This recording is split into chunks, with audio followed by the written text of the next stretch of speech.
शिवाय। शिव शक्ति भक्त विपिन खन्ना के आप सबको नमस्कार दोस्तों। महादेव माँ शक्ति की कृपा से आप सभी के परिवार स्वस्थ रहें, खुश रहें। माँ अन्नपूर्णा का भंडार सदा आपके घर में भरा रहे। मैं बस यही विनती महादेव से, माँ शक्ति से करता हूँ। एक भंडारी है और दूसरी माँ अन्नपूर्णा है, और दोनों ही हमारे परिवारों को भोजन और घर में खुशियाँ बांटते रहते हैं। दोनों का स्वरूप ही ऐसा दोस्तों। शिव शक्ति एक ईश्वर में जैसे जगत को संपूर्ण करती है। कोई रिक्तता नहीं रहती इन दोनों के नामों में।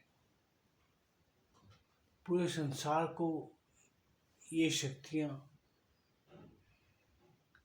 कहीं रिक्त नहीं रहने देती। सो दोस्तों, मैं विषय पे आता हूँ। मैंने आज जो विषय चुना है,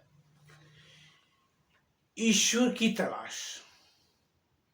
आज मैंने ये विषय क्यों चुना कि हर एक इंसान कई बार एक ही ये अल्फाज हर जगह कहता फिरता है, भगवान कहाँ है।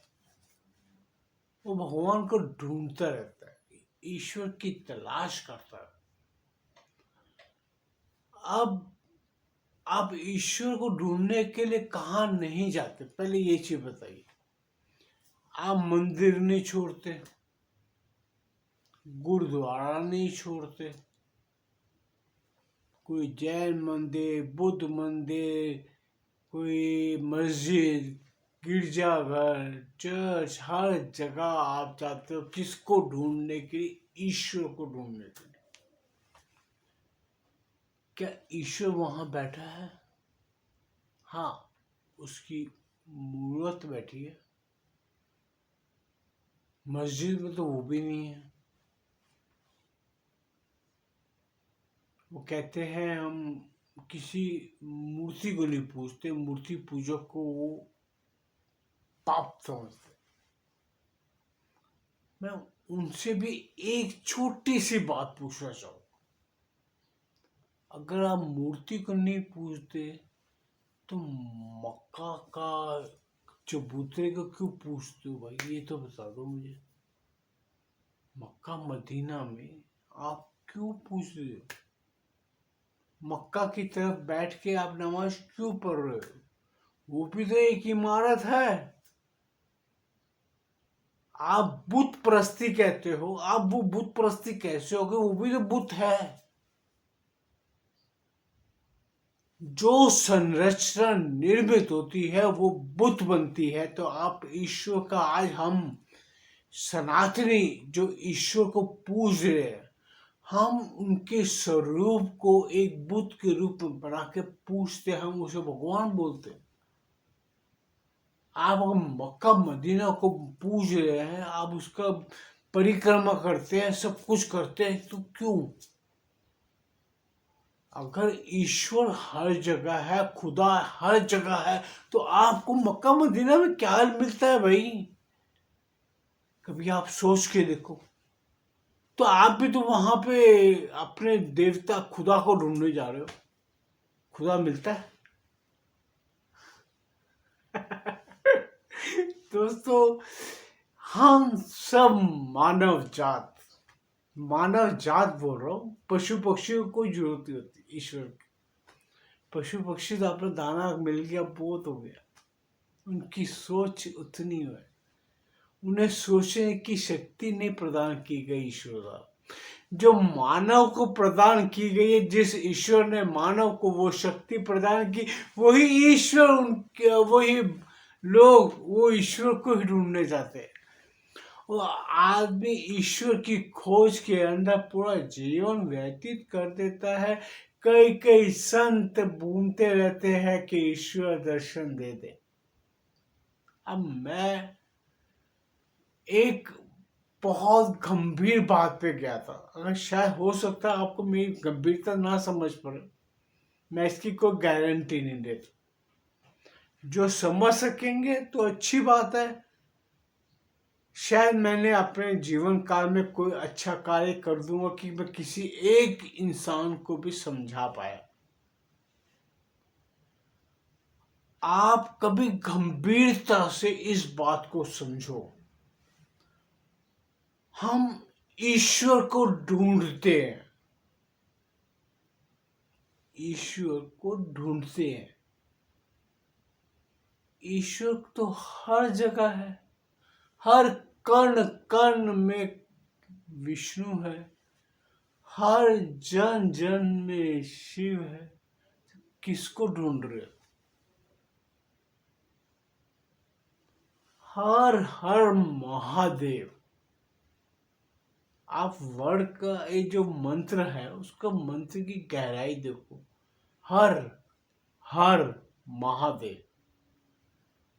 आपके हर कष्ट हरने को तैयार है महादेव, ठीक है।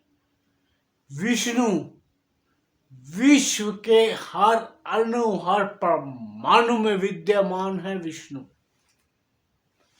एक तरफ आप ये बोलते हो, दूसरी तरफ हर हरि बोलते हो। हरिहर, हरिहर क्या है? दोनों एक ही है।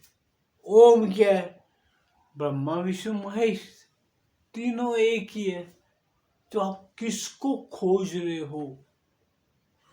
कौन से ईश्वर को खोज रहे हो? अब मैं आपको मैंने बहुत विस्तार में इस बात को सारी जिंदगी सोचता है।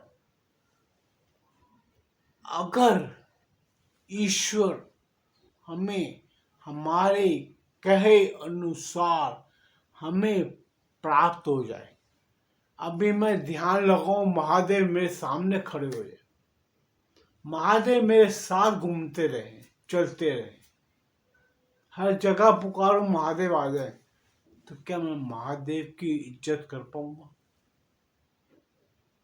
अगर नारायण श्री कृष्ण भगवान हर एक भक्त के कहने पे उपस्थित हो जाए, तो क्या आप कृष्ण जी का मान करेंगे? मां शक्ति, जिसे सारी दुनिया शक्ति के रूप में पूछती है, अगर मां शक्ति आपके कथा अनुसार कहे अनुसार जब भी आप पुकारो दौड़ी चली आए, तो क्या मां की इज्जत करोगे? कहां से करोगे? जब आप अपनी माँ बाप जिन्होंने आपको पाला पोसा, जिस माँ की गर्भ से आप पैदा हुए, उस माँ की इज्जत नहीं करते। वो माँ आपके पास बड़ी आसानी से उपलब्ध है, वो पिता आपके पास बड़ी आसानी से उपलब्ध है, तो आप उसे आश्रम में छोड़ आते हो। वो मूर्तियां पसंद नहीं आती आपको। क्या चाहते हो आप क्या चाहते हो? आप कृष्ण के बाल कृष्ण की आरती उतारूं। अरे बाल कृष्ण, जब बालक आपके घर में, बालिका आपके घर में राधा रानी जैसी बैठी है, क्या आप उसे संपूर्ण प्यार दे पाते हो? आपको क्या अपने धन कमाने से इतनी फुर्सत मिल जाती है कि आप 2 घड़ी उसकी लीलाएं देख सकें? वो आपको समझ नहीं आती। मंदिरों की 4 दीवारियों में घंटियां बजा बजा के ईश्वर को पुकारते रह जाओगे, ईश्वर आजा आजा आजा। ईश्वर बोलता क्या हूं, जो मैंने दिए हैं उसको तो संभालता नहीं। जिन माँ बाप की हम इज्जत करते नहीं, माँ बाप को दुत्कारते हैं, गालियां देते हैं, पीटते हैं, कहां से आप भगवान की इज्जत करोगे? जो साक्षात प्रत्यक्ष, आज मैं ये वर्डिंग क्यों यूज कर रहा हूं, हर कोई माँ की योनि में से निकला हुआ इंसान है। उसी माँ की योनि को, माँ को गालियां देने वाले लोग कहाँ जाते हैं? कभी आपने सोचा इस चीज को? क्या आपने अपनी माँ से प्यार किया? अगर आपकी जवानी हो गई, आपने जवानी में माँ के जो अगर माँ बूढ़ी हो गई तो माँ को दुत्कार देते हो, क्या वो माँ में ईश्वर माता रानी नजर नहीं आती आपको? वो पिता जो बुजुर्ग लाचार हो जाता है बाद में, वो सारा जीवन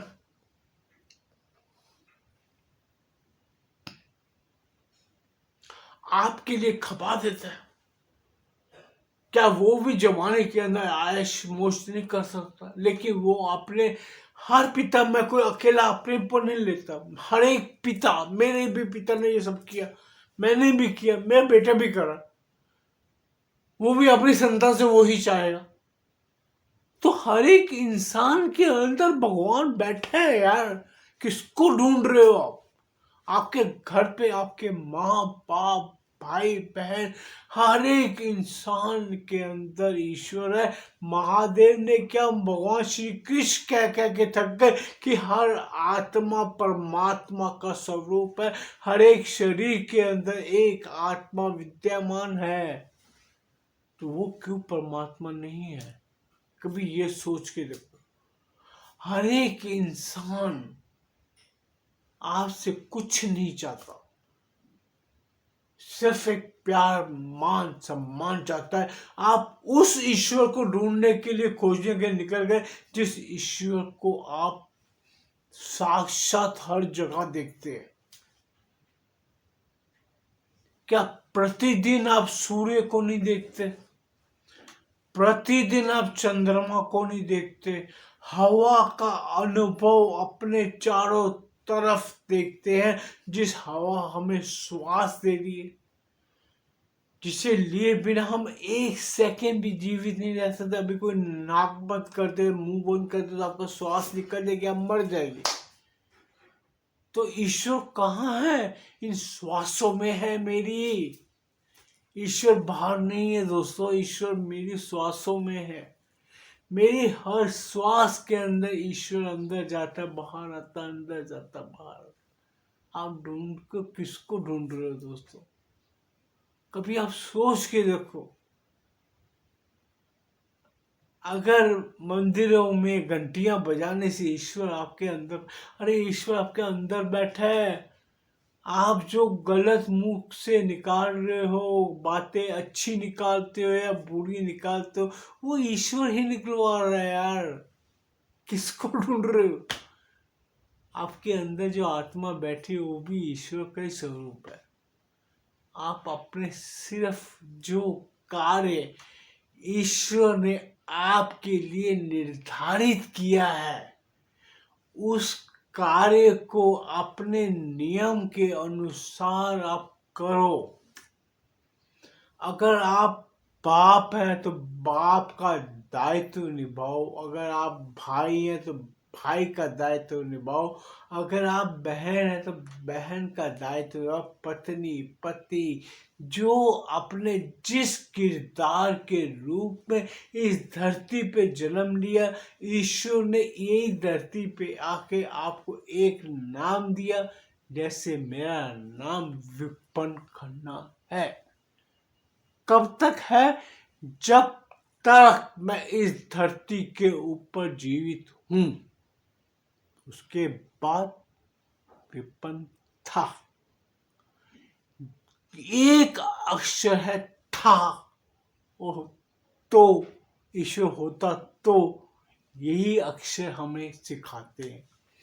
लेकिन हम एक छोटे से छोटे अक्षर से कुछ नहीं सीख पाते।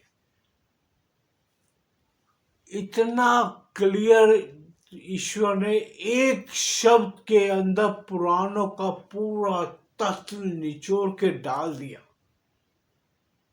एक शब्द के अंदर आप 24 घंटे हर मंत्र के आगे ओम का जाप करते हो। ओम नमः शिवाय, ओम भगवते वासुदेव, ओम। हर एक मंत्र में आप ओम लगाते हो।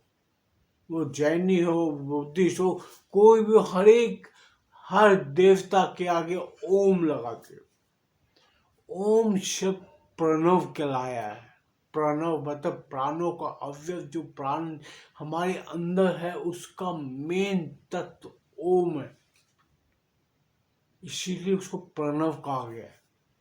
ईश्वर उसी एक शब्द के अंदर ईश्वर विद्यमान है, जिसे आपको सिर्फ खोलना है।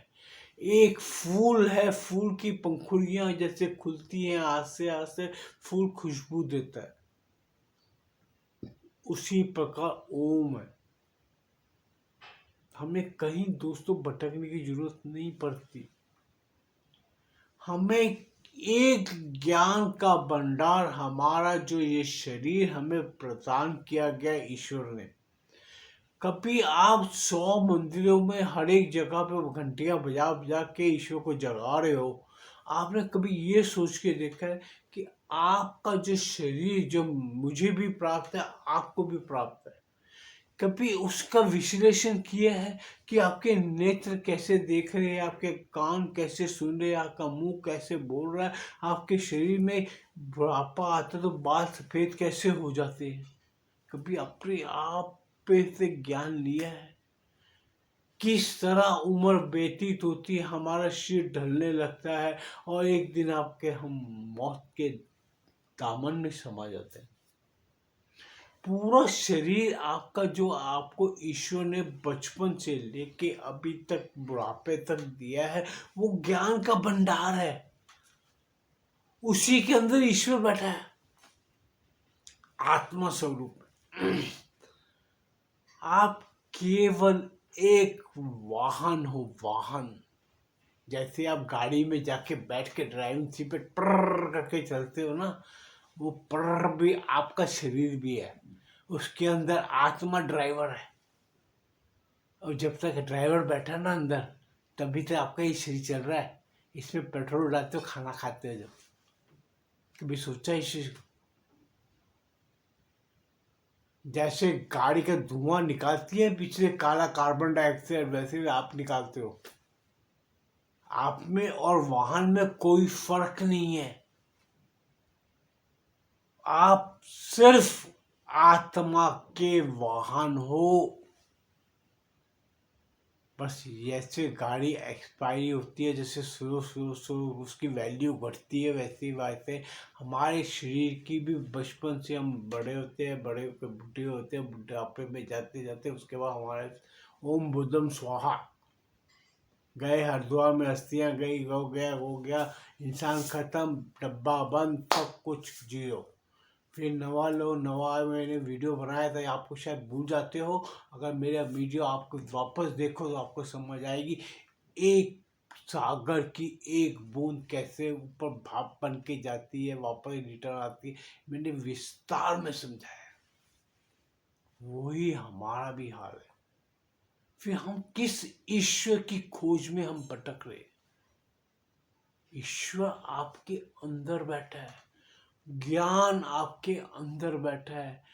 कोई पंडित गुरु जितने मर्जी भटक लो, जितना मर्जी ध्यान लगा के अपनी अंतरात्मा को ईश्वर से जोड़ने की कोशिश कर लो, एंड में आपको क्या होगा? आपकी आत्मा निकलेगी, परमात्मा से मिल जाएगी, वही आधा डब्बा गुल, सब खत्म। तो किस ईश्वर को ढूंढ रहे हो दोस्तों?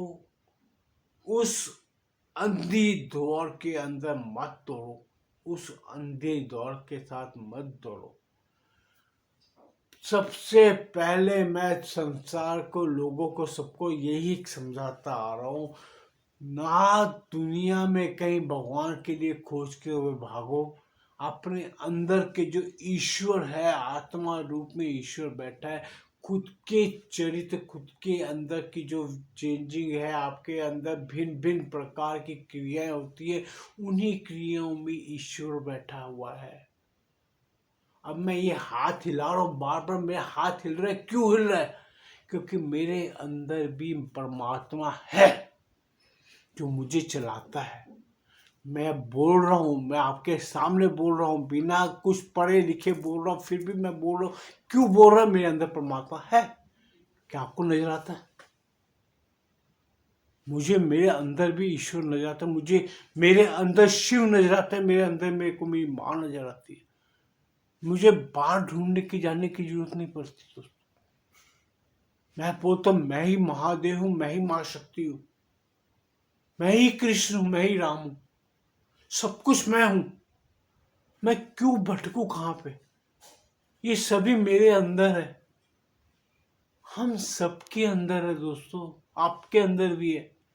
लेकिन आप जागृत नहीं है, आप सो रहे हैं, आप ढूंढ रहे हैं उसको जिसको जो बाहर है ही नहीं, आपके अंदर ही बैठा है। किसको ढूंढोगे? ईश्वर को। ढूंढते रहो दोस्तों, सारी जिंदगी ढूंढते रह जाओगे, कभी नहीं मिलेगा। क्योंकि आप अपने आप को, अपने आईने को कभी भी देखते हो तो आपको आपके आईने में अपनी सुंदरता देखनी है। आपके अंदर के जो गुण है, खुद के गुण और दोष नहीं देखने। आपके अंदर के दोषों को कम कर लो तो आपको खुद के अंदर ईश्वर नजर आएगा। आप खुद ही शिव हो, खुद ही कृष्ण हो, खुद ही राम हो यार। आप खुद ही माँ, जो औरतें हैं सभी शक्ति के रूप है, पुरुष सब नारायण है। यही कह कह के हमारे जो ऋषि मुनियों ने समझा समझा के थक गए। जो हमारे जो विवाह होते, विवाह में पुरुष लड़के को नारायण का स्वरूप बोला जाता है, लड़की को लक्ष्मी का स्वरूप कहा जाता है। इसीलिए कहा जाता है। कभी अपने जो ईश्वर ने, जो हमारे को हिंदू सनातन समाज ने ज्ञान दिया है, उसको समझने की चेष्टा तो कर लो। आपको समझ ही नहीं आती किसी को। चले हो अंग्रेज बनने के, अंग्रेज बनो दोस्तों। मैं अपनी वीडियो में यही विषय में, मेरे पास बोलने के लिए तो बहुत कुछ है। मैं बोलता रहूंगा तो मैं चुप नहीं करता, मेरा स्विच ऊपर वाला ऑफ करता है, तभी मैं चुप होता, फिर चुपचाप बैठा रहता हूँ मैं। ओम नमः शिवाय।